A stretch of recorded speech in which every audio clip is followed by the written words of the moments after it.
Ito ay isang balangkas ng mga layunin, paksang aralin, kagamitan at mga hakbang na sunod-sunod na isinasagawa sa pagsasakatuparan ng layunin na ikatatamo ng mga inasang bunga. Ang Banghay Aralin ay isang plano ng mga aralin at isang guro. Ito ay nagalaman ng mga hakbang na susundan at maayos na mga layunin na nais niyang makamit sa bawat aralin. Ito ay nagbibigay gabay para sa guro upang maayos at may pamahagi niya ang kaalaman at maabot niya ang bunga sa bawat aralin. Ito ay nagbibigay ng organisasyon at struktura. Ano yung nakakatawa, Romilly?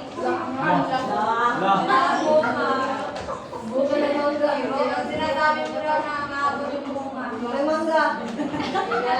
Ito ay nagbibigay ng organisasyon at struktura sa pagtuturo sa guro upang ang guro ay maghanda ng mga aktibidad at kagamitan para sa mga mag-aaral. So, ano ang kahalagahan ng Banghay Aralin? Ito ay nagiging gabay at natatansya ng mga guro para magkaroon ng bagong direksyon sa pagklase. So, ang gabay at direksyon ay ito ay nagbibigay ng sistematikong pagkasunod-sunod ng mga aktibidad at talakayan sa bawat aralin. Sa pamamagitan nito, nahanda ang guro sa mga paksang talakayan at nais niyang at alam niya ang mga layunin na nais niya makamit sa bawat aralin. Ito ay nagbibigay ng direksyon at kasiguruhan sa guro sa pagpapalawak ng kaalaman sa mga mag-aaral.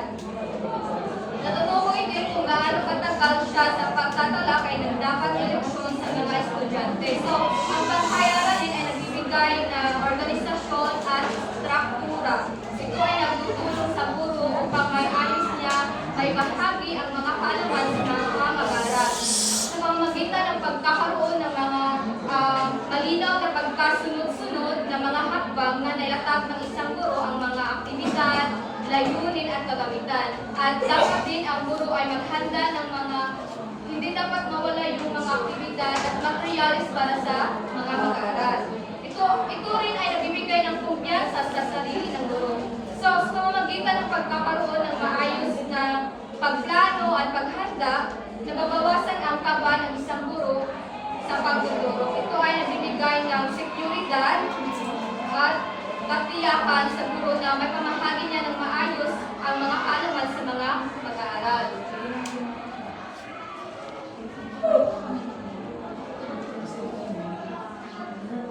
Nagiging mabuting halimbawa ang guro sa kanyang mga mag-aaral. Kung kaya niyang maging organisado, lalo na sa mga leksyon na dapat tatalakayin. So kapag nakita ng mga mag-aaral na kanyang guro ay maayos at organisado, ay naging inspiration ito sa kanila na ang kanilang mga gawain ay ma-organisado din sa kanilang mga ginagawa. So sa kabuuan, ang Banghay Aralin ay nagbibigay ng sistematikong pagkakasunod-sunod sa pagtuturo, nagbibigay ng organisasyon at struktura sa mga mag-aaral at kumpiyansa sa sarili at nagiging mabuting halimbawa. Ito ay isang mahalagang kasangkapan para sa isang guro upang maging epektibo ito at maayos ang pagtuturo. At yun lamang po at ibibigay ko yung floor kay Lorna. Entablado. Lorna kay Binibining Arian. Pero ako si Arian.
tala, pati ang tanong ng guro at ang inaasahang dapat nasagot ng mga mag-aaral. Dito sa masusing bangkay ng pagtuturo, dito nakalagay lahat ng interaksyon ng guro at saka ng mag-aaral. So dito sa masusing bangkay, nakalagay dito lahat ng pwedeng masagot ng pwedeng matanong ng guro at pwedeng maisagot ng mag-aaral. At yung gaya ng sabi ni Binibining Shenet na dapat ang isang bangkay aralin ay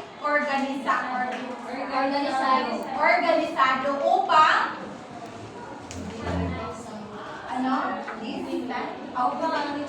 Maaari ka po bang tumayo? Binibining hindi malitaw ang isang guro sa kanyang pagtatalakay ng kanyang guro. Tama. So, kailangan ang isang bangkay aralin ay organisado upang ang guro kapag siya ay nagtatalakay, hindi siya nagkakautarutan or hindi siya kahihirapan ng kanyang pagkasunod-sunod ng kanyang bangkay aralin or ng kanyang ituturo sa kanyang mga mag-aaral. Naintindihan ba? Opo! Ano nga ba yung masusing bangkay aralin? Ay, bangkay sa pagtuturo? Ito ay Guro at mga guro mag-aaral. Pinig ko na kayo. Ito ay nag-i-exist siya until now sa mga karaan ng mga guro bitaw and then sa mga bagong mga guro. Dahil grabe na gan siya mas dayo ini siya kay very detailed siya in which lahat ng maaring maging is nasa mas parang ikaw kibali as a guro while nagsusulat ka parang nag-i-imagine mo na interaction mo with your students and so ang ikalawa ay ang malamasusing bangkay. So ang malamasusing bangkay ito ay higit na maikli kaysa sa masusing bangkay ng pagtuturo. In English ito ay detailed lesson plan. So sa halip na mayroon pang bahagi ang gawaing guro at gawaing mag-aaral, binabanggit na lamang ng sunod-sunod ang gawain ng guro sa klase. Dito sa malamasusing bangkay, hindi na dito nilalagay ang lahat ng interaksyon ng guro at saka ng mag-aaral. Bagkos ang nakalagay lang dito ay kung ano ang gagawin ng guro at ano ang ang pagkakasunod-sunod na lang ng kanyang itatalakay sa kanyang mga estudyante, sa kanyang mag-aaral. Naintindihan? Opo. Okay. So, ang pangatlo ay ang maikling bangkay. Ito ay talagang maikli lamang. Sa bangkay na ito, sapat na banggitin kung anong pamamaraan ang gagamitin ng guro o di kaya'y banggitin ang sunod-sunod na hakbang sa maikling pangungusap.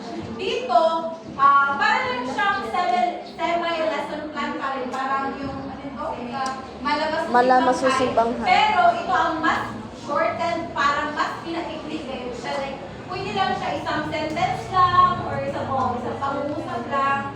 Kontra kibali sekton, Malasusing ito sa malamasusing bangkay. Dito sa maikli is, gaya na nakalagay dito is, pwede lang siya di kaya banggitin ang sunod-sunod lang na paghakbang sa maikli pangungusap. So, naintindihan ba? Opo. So, ano yung tatlong uri ng sayurian ng pang-araw-araw bangkay? Masusing banghay ng pagtuturo, malamasusing banghay, maikling banghay. Okay, so, ibibigay ko na ang mahiwagang tablado sa ating Ginoong Brian Brand.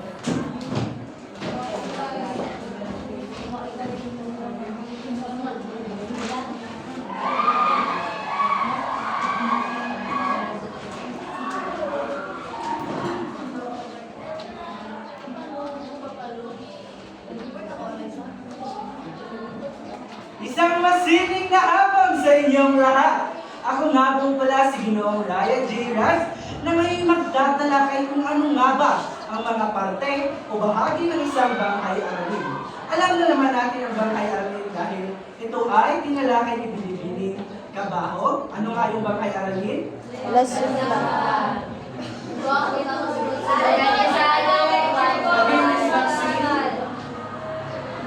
Miss Maxine, maaari ka bang tumayo?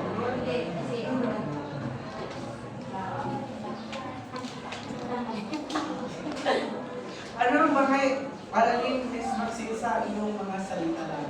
So, para sa akin, ang bangkay aralin ay ang pagkakasunod ko ng activity controversy. Talakayin na isang guro sa isang klase. Tama nga. Maraming salamat, Miss Maxine. Meron ka bang marami sa amin? Wala na. Okay, pag sinasabi natin bangkay aralin, ito yung gumagabay sa isang guro na kung saan ito ay systematic approach na inilalagay ng isang guro kung ano yung mga aktibidades na kanyang gagawin, kung ano yung taksang itinuturo niya, at kung ano-ano ang mga interaksyon ng isang mag-aaral at isang guro. Meron tayong 5 bahagi ng bangkay aralin. Ito ay may Evaluasyon, takdang aralin. okay lang ba tayo dyan, Miss Tinkang at Binibining Awa? Bakit hindi kayo nakikinig? Asan ba inyong okay. Ang una nating tatalakayin na isang bahagi ay ang layunin. Ang layunin, dito na ipapahayag ang tiyak na pananalita ng pagkatuto o gawain. Ito din ay estratehiya na dapat gamitin. Okay, di ba sa layunin, meron tayong tatlong aspeto ng layunin. Ito ay ang Knowledge. yung mga domain ng ating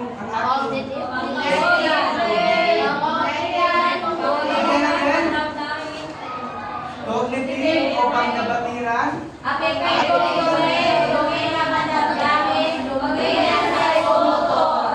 Tama. Sa paggagawa ng layunin, kagaya ng sinabi ni Binibining de la Rosa kanina, ito ay dapat smart. Amen? Ano nga yung smart? Specific, measurable, attainable, relevant, time-bound. Kapag tayo gumagawa ng layunin, dito din sinasaad natin kung ano yung mga gagawin ng bata. Diba? Meron tayong mga psychomotor. Isinasaad na natin dito kung ano yung mga gagawin na mabivisualize na ng mga bata, kung ano yung gagawin nila, sila ba ay tatakbo, sila ba ay sasayaw, sila ba ay aawit, or sila ba ay may isang kompetisyon makatungkol sa pagtitipid. Siya. Tapos, ang layunin din ay nakatukoy sa tatlong aspeto, which is the cognitive, affective, and Psychomotor. pag sinasabi natin cognitive domain o pangkabatiran, ito ay nakatuon lamang Miss Mary Queen Paul sa pag-iisip. Ano nga yung cognitive domain, Miss Paul? Nakatuon ito sa kaya dapat kayo makikinig dahil hindi ko alam, meron akong mga katanungan na masusurpresa talaga kayo.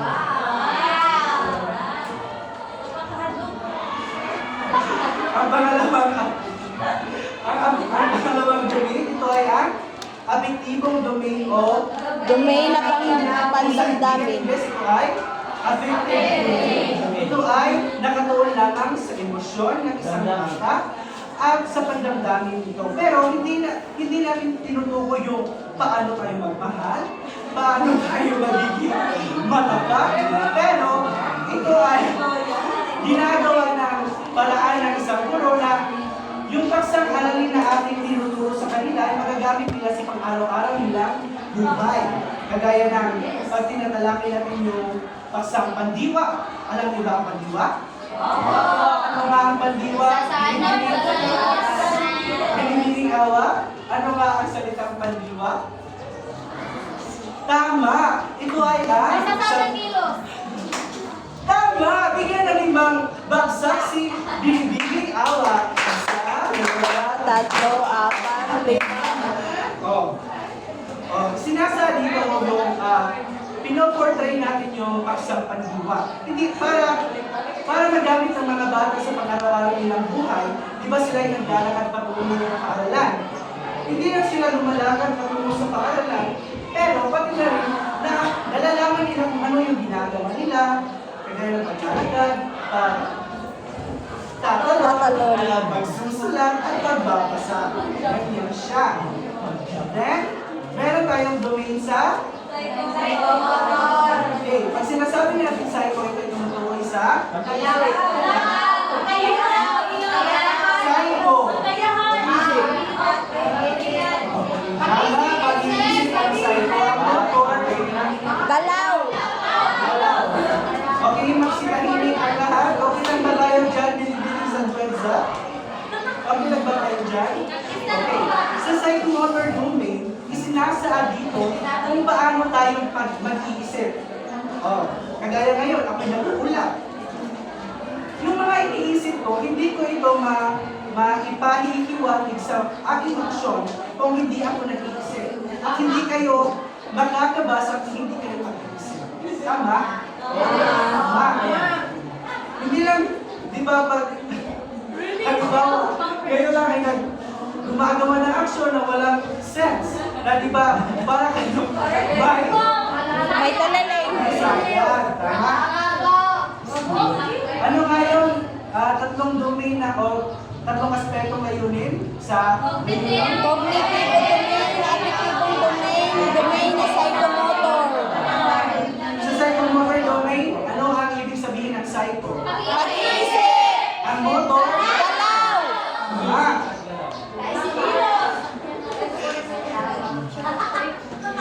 Okay.